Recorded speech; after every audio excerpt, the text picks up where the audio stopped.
According to Savannah, her mother Julie Chrisley has also been imprisoned in harsh conditions, such as without heat in temperatures as high as 30. Todd Chrisley may be spending the rest of his sentence in a new prison that he calls home. Savannah Chrisley claimed that her father has been the target of retaliation for disclosing the appalling conditions he and the other inmates at the Pensacola Federal Prison Camp endured during an interview on Chris Cuomo's News Nation program Cuomo. She told the site, "The retaliation is real. It is heartbreaking for me to watch as his daughter, but they have even gone to the extent of stating that they will try to ship him to a state facility because our federal institutions cannot guarantee his safety." The 26-year-old former cast member of Chrisley Knows Best asserted that she has information from people who work there that should scare the warden and the Bureau of Prisons. "The Bob has called me a liar numerous times, but I have all the information to back it up," she said.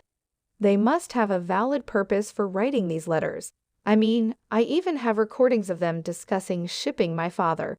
They need to identify the infraction that he is making." Savannah claimed that in an effort to send him to a facility and truly behind bars, the institution had gone to the extent of planting cell phones, drugs, and going through his lockers. The host of the podcast also asserted that Julie Chrisley, Todd's wife, hasn't had the best living circumstances. "The circumstances are terrible. Regarding her mother's incarceration," she stated on Cuomo, "they're deplorable. The fact that it's 30 degrees in Kentucky where she is, she's not getting any heat. After making a short-term remedy, they'll lose it once more. In the water where their water originates, there was also a dead bird. Thus, it's difficult." People has requested comments from the Pensacola Federal Prison Camp and the Federal Bureau of Prisons.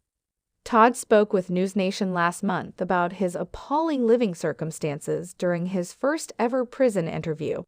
"It's so incredibly dirty. The food is actually dated and at least a year out of date. I'm not exaggerating," he declared. "It has been a year since it expired. And these guys are being starved to death right here. These meals are consuming, I don't know, 1,000 calories every day."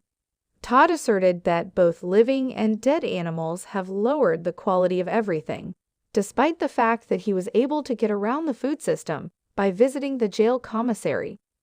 "In the storage facility where the food is, you have squirrels and rats," he asserted.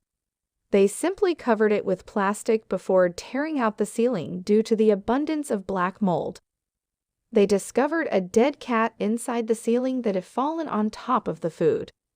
At the time, people requested feedback from the Pensacola Federal Prison Camp, but they never heard back.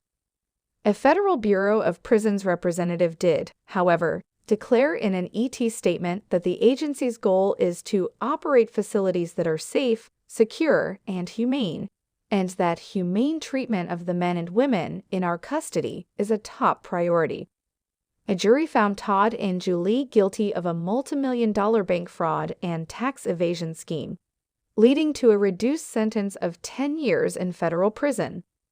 Julie is currently incarcerated in a federal prison in Kentucky on a reduced sentence of 6 years. Both will spend an additional 16 months on probation after their sentences.